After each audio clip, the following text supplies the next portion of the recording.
irmãos, a paz do Senhor Jesus, me apresento, meu nome é Rogério, estou falando sobre o tema juízo já faz um tempo aqui no canal. Julgamento da casa de Deus é um tema que se acha necessário estudarmos, já que somos a última geração da igreja nessa terra. Eu tenho convicção de que o nosso Senhor Jesus Cristo está muito perto de voltar, de retornar, mas antes de que isso ocorra é necessário que aconteça, que ocorra o juízo. Então, eu já falei sobre o livro guia do juízo, que é a Bíblia, e agora eu estou falando sobre o livro da vida do Cordeiro de Deus, que é o livro da vida do nosso Senhor Jesus. Quem não está com seu nome escrito no livro da vida, não pode se considerar uma pessoa salva. Então, ontem eu falei sobre o Espiritismo. O Espiritismo regra como ações de caridade alcançar salvação. Só que a salvação não é por obras. A salvação em Cristo Jesus é pela fé. Então, por mais que eu e você tenhamos feito durante toda a vida várias obras de caridade, isso não vai lhe dar com certeza o nome no livro da vida. Lembrando que só vai ressuscitar para a vida eterna quem tiver com seu nome inscrito no livro da vida. Então, meus irmãos, é um prazer enorme falar sobre esse tema, sobre o juízo, e o que me motiva é justamente esse fato. Somos a última geração, somos o povo do juízo, precisamos despertar desse sono. Amém? Uma breve oração. Senhor meu Pai, abençoe esse estudo, nos permita mais uma vez compreender o significado da Tua Palavra em nossa vida, e que possamos entender esse estudo que fala sobre o livro da vida, em nome do Teu Filho Jesus, com o perdão dos nossos pecados. Amém. Meus irmãos, eu estou aqui, nesse exato momento, com o tema escravos. E olha os temas que nós vamos falar hoje, vamos abordar hoje, para a honra e glória do nome do nosso Senhor Jesus Cristo. Tá bom? Então vamos lá, escravos. Escravos que não entrarão no céu, escravos que entrarão no céu, uma irmandade, filhos honestos nas igrejas caídas, um firmamento de escolhidos, segundo a luz, não ir além do que está escrito, porque foi condenado.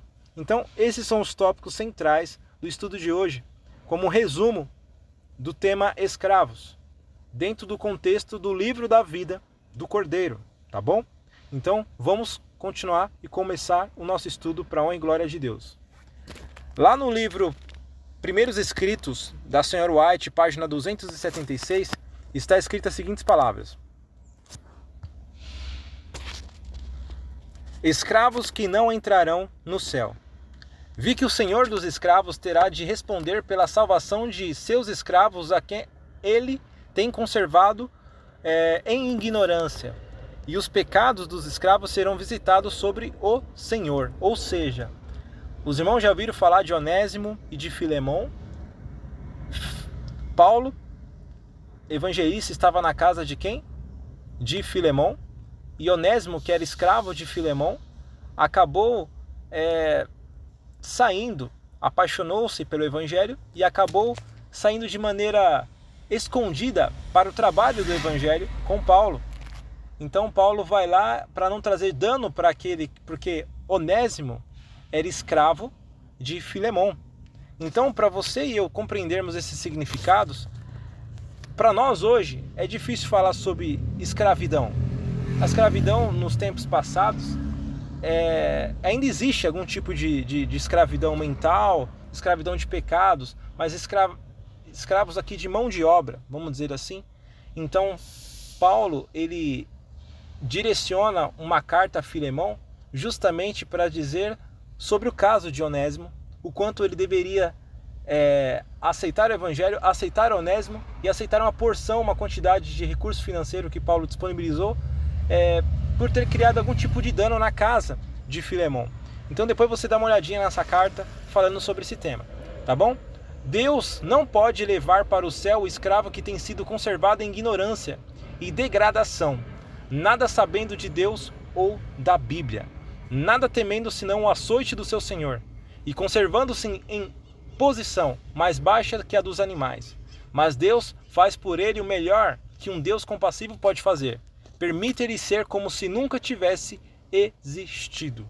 Ou seja, uma pessoa que não escreve, que não permite, que não aceita, que não entra no trabalho do nosso Senhor Jesus Cristo, a misericórdia de Deus vai ser com ele como se uma pessoa que nunca tivesse existido. Essa é a misericórdia de Deus. Tá ok? Para aquelas pessoas que não, infelizmente, não têm o seu nome escrito no livro da vida. Vamos continuar o estudo. Agora vamos falar de escravos que entrarão no céu. A história da igreja primitiva testificou do cumprimento das palavras do Salvador. Os poderes da terra e do inferno arregimentarão-se contra Cristo na pessoa de seus seguidores. O paganismo previa que se o evangelho triunfasse, seus templos e altares desapareceriam. Portanto, convocou suas forças para destruir o quê? O cristianismo. Acenderam-se as fogueiras da perseguição. Os cristãos eram despojados de suas posses e expulsos de suas casas. Suportaram o grande combate de aflições. Hebreus 10:32. Experimentaram escárnios e açoites, e até cadeias e prisões. Hebreus 11:36. Grande número deles selaram seu testemunho com o próprio sangue. Nobres, escravos, ricos e pobres, doutos e ignorantes, foram de igual modo mortos sem misericórdia. Isso está escrito no Grande Conflito, página 36 e 37. O valor dos mártires. Muitos que morreram na época da igreja primitiva morreram como escravos, mas cristãos, ok? Eles se converteram ao nosso Senhor Jesus Cristo, porém morreram por aceitar a mensagem. Vamos continuar. O que determina, meu irmão, um grupo de escravos entrar no céu e outro não? Eis a resposta. Deus não pode levar para o céu o escravo que tem sido conservado em ignorância e degradação, nada sabendo de Deus ou da Bíblia. Olha a importância de conhecer o seu Criador e conhecer o manual da criatura. Isso está lá em Primeiros Escritos, página 276. Olha que está dando aqui uma extensão sobre esse assunto. Essa mesma regra, meus irmãos, é aplicada em todos os casos semelhantes, pois Deus não faz acepção de pessoas. O que determina a entrada de um nome no livro da vida é o conhecimento do Deus verdadeiro e a aceitação de Cristo como seu Salvador. E conhecereis a verdade, e a verdade vos libertará. Um verso muito conhecido ali em João 8:32. Próximo tópico aqui, meus irmãos, avançarmos nesse tema do livro da vida, falando sobre os escravos hoje. Cristo veio à terra com uma mensagem de misericórdia e perdão, uma irmandade. Lançou o fundamento de uma religião pela qual judeus e gentios, pretos e brancos, livres e escravos, são ligados numa irmandade comum, reconhecidos como iguais à vista de Deus. O Salvador tem ilimitado amor por todo ser humano.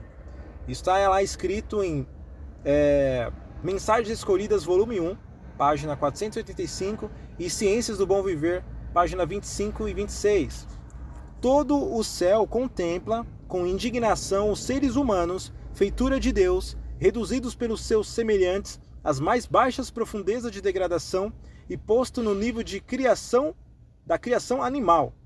Professo seguidores desse amado Salvador, cuja compaixão sempre foi tocada à vista dos ais humanos, empenha-se de coração nesse enorme e sério pecado e comerciam com escravos.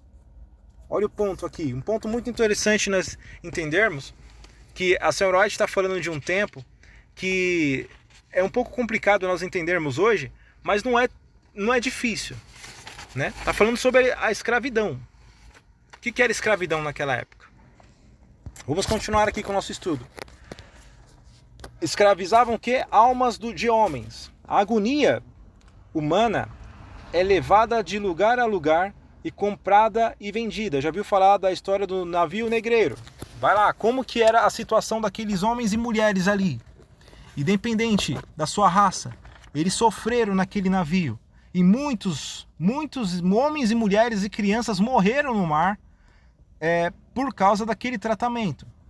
Fecha aqui, vamos continuar. Anjos registram tudo isto, está escrito no livro.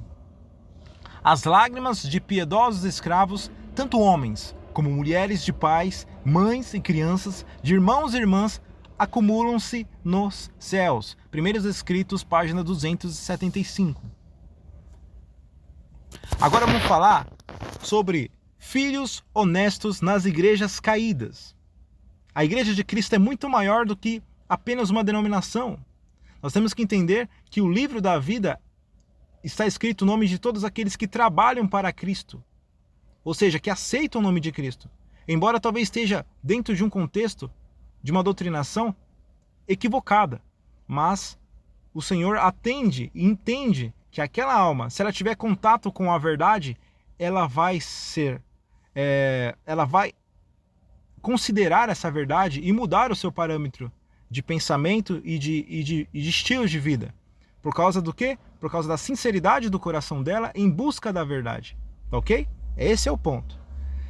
Vi que Deus tem filhos honestos entre os adventistas nominais. Lembrando que adventistas nominais são a todos aqueles que aguardam a Cristo. Não precisa ser adventista para adventista, ser da igreja adventista do sétimo dia, não. Todos aqueles que aguardam a volta de Jesus são adventistas. Retomando, os adventistas nominais e as igrejas caídas. E antes que as pragas sejam derramadas, pastores e o povo serão chamados a sair dessas igrejas e alegremente receberão a verdade. A luz brilhará e todos os honestos deixarão as igrejas caídas e tomarão posição ao lado do remanescente. Primeiros Escritos 2:61. Entre eles, os católicos. Existem muitos que são conscienciosíssimos cristãos que andam em toda luz que sobre eles brilha. E Deus operará em seu favor. Né? Está ali. O livro de referência é Obreiros Evangélicos, página 329. Ou Eventos Finais 170. Continuando. A todo coração sincero em terras pagãs, o justo à vista do céu nasce nas trevas. Salmo 112, verso 4. Deus tem dito: guiarei os cegos por um caminho que nunca conheceram. Falosei caminhar por veredas que não conheceram. Tornarei as trevas em luz perante eles, e as coisas tortas farei direitas. Profetas e Reis, página 378. Continuando. Outros dirão: eu era pagão em terras pagãs. Tu deixastes teu lar confortável e vieste ajudar-me a encontrar Jesus e a crer nele como único Deus verdadeiro. Destruí meus ídolos e adorei a Deus. E agora vejo a face a face. Estou salvo, eternamente salvo, para ver perpetuamente aquele a quem amo. Obreiros Evangélicos, página 518. A recompensa do serviço. Qual é a recompensa do serviço para mim e para você? Que assumirmos a mensagem, ouvir justamente pessoas nos agradecendo. Pela fé, eu creio que muitas pessoas vão agradecer. E eu também vou agradecer aqueles que me ajudaram a encontrar a verdade. Continuando. Um firmamento de escolhidos.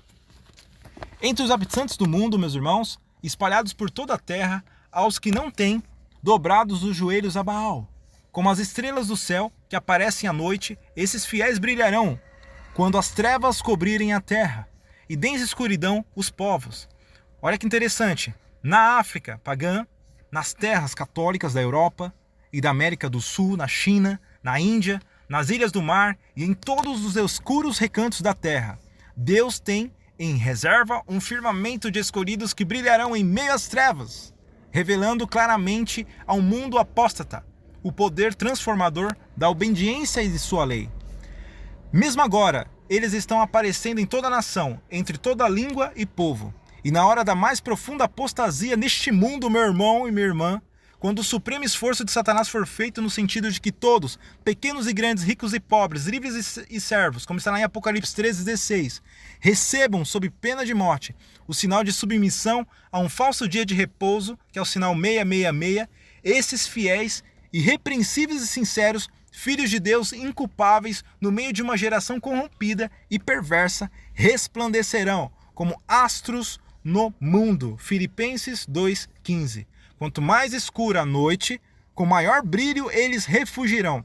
Profetas e Reis, páginas 188, 189 e Evangelismo 706. Continuando aqui. Segundo a luz, os homens e mulheres serão julgados segundo a luz que Deus lhe deu. Testemunho aos ministros 437. Olha esse tópico agora. Não ir além do que está escrito, meu irmão, minha irmã. Ora, irmãos, essas coisas eu apliquei figuradamente a mim e a Apolo, por amor de vós, para que em nós aprendais e não ir além do que está escrito, de modo que nenhum de vós se ensoberbeça a favor de um contra o outro. 1 Coríntios 4:6. E o testemunho é este, meu irmão e minha irmã, que Deus nos deu a vida eterna, e esta vida está em seu Filho. A vida que nós precisamos, é por isso que é tão importante entendermos o Espiritismo, entendermos o catolicismo, entendermos também as doutrinas pagãs, para que a gente não venha sofrer esse dano. A nossa vida, a vida eterna para todos, por isso que é o livro da vida, está escondida em Cristo. Só aqueles que aceitam a Cristo e o trabalho para Cristo pode receber a vida eterna, porque a vida eterna sua, minha, da igreja está escondida em Cristo, daqueles que morreram, que estão dormindo agora nesse exato momento, e os que estão crendo nesse exato momento, e os futuros que vão passar pelas águas batismais e aceitar Jesus. Isso é um ponto culminante para nós compreendermos a profundidade do Evangelho. Quem tem o Filho tem a vida. Quem não tem o Filho de Deus não tem a vida. Esse é o ponto. Essas coisas vos escrevo, a vós que credes no nome do Filho de Deus, para que saibais que tendes a vida eterna. 1 de João, capítulo 5, 11 e 13. Por que foi condenado? E aqui nós concluímos esse estudo falando sobre os escravos, o livro da vida do Cordeiro. Será que terá nome de escravos lá? Sim, daqueles que mesmo sendo escravos, aceitaram Jesus e trabalhar para a obra de Jesus. Aceitaram pela fé, a justificação pela fé, não por obras, como o Espiritismo ou como o catolicismo faz. Tá bom? Então continuemos aqui. Olha o que está escrito em Testemunhos para os Ministros, página 477. Deus a ninguém condenará no juízo por honestamente haver crido numa mentira ou consciosamente alimentado um erro, mas será por terem negligenciado as oportunidades de se familiarizarem com a verdade. A verdade é Cristo, correto? O descrente será condenado não por ser descrente, mas porque não aproveitou os meios que Deus colocou ao seu alcance para habilitá-lo a se tornar um cristão melhor.